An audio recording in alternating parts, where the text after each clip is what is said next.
Before we go into the music, one question that I found in your that I thought was really interesting. You have a degree in environmental science. Yes, I do. What did you write your thesis about? I tried to do it was quite boring, but important. I like it. What I tried to do was to account for everything. If you make a solar panel, it takes X amount of energy to make it. It takes X amount of energy to make the parts for it. It creates a certain other pollution. So I was trying to account for if you make a solar panel, is it actually better than using gas or coal or something to power electricity or power things, and it was impossible to do. Yeah. So my thesis actually basically failed. I tried to do it and it failed, but that still got me a B. Still B. Yeah, that's okay then.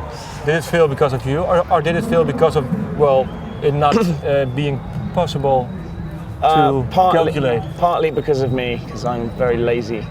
But also it's really hard to calculate because every single thing is double counted. Yeah. So if if you save things here, then someone else has to spend more money to buy it. Green stuff is more expensive, right? So rich people can buy it. Rich people got rich by making money, probably by not being green. Yeah. So you have the polluters fueling the green industries, and it kind of balances out to be just the same. What do you think will happen? Because the oil will be gone within 40 or 50 years. What do you think will happen? Will it be a green shift, or will it just be another? I think probably millions of people will die, and then we'll figure it out that way.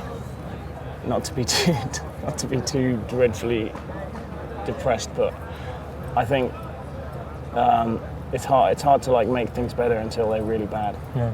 Because we all know global warming is happening, but for example, we're in the band and we fly everywhere, and I feel guilty about it. But at the same time, I tried when I was in my early 20s. I only cycled and I didn't fly anywhere, and I kind of, in a way, I wasted my life, because why don't I just get on with it and do something fun? But how do you do it now then? Because now you're maybe in a position to do more.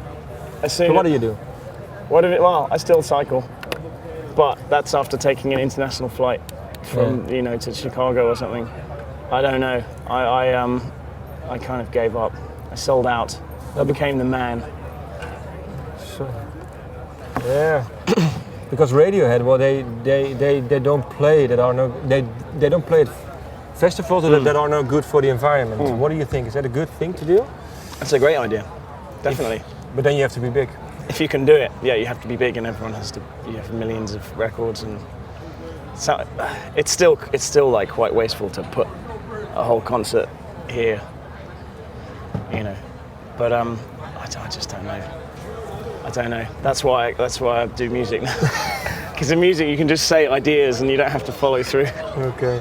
Well, let me see. It's your first album was released 6 years ago. Yes. 2002. It's a bit. I think you were 26 then. Yeah. So after your cycling years. Yeah. Everything will never be okay. What are your thoughts now on that album? What? When I look back on it, I feel like we got controlled. We got played by the record company and by the whole excitement of maybe we could become famous and big. Was that a goal? It was it wasn't a goal initially. We wrote the songs before we really thought, we're going to be a big band and make it. We wrote the songs, and then we got to the States to make the album, and the producer was like, okay, has to be like this to be commercial, and we didn't agree. We weren't like, okay, yeah, just sell us, but we definitely didn't put enough of ourselves into it. We kind of let it go. If it was gonna probably be more commercial, we kind of let it go that way, and it ended up being less commercial because we didn't really like it as much.